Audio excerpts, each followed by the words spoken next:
Sen dilimden kucağına alğan bolardı. Biz balanı ekiltip ana benziga söygen bulardı.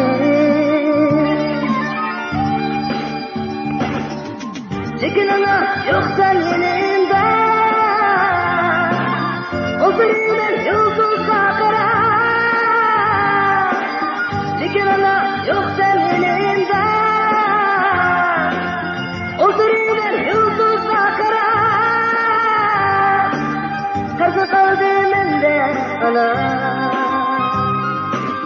ötükünün hasretten. Tarzı kaldı mende ana,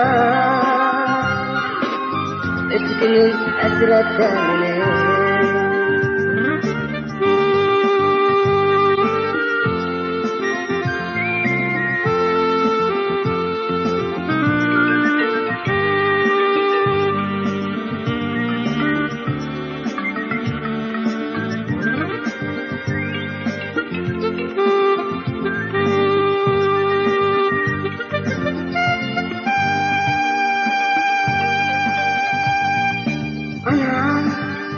Eğer varsan yanımda, açığında alğan bolardı.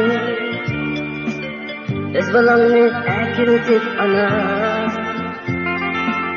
benziga söygen bulardı. Lekin ana yok sen yanımda,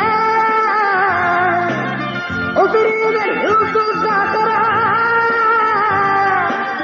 Lekin ana yok sen yanımda,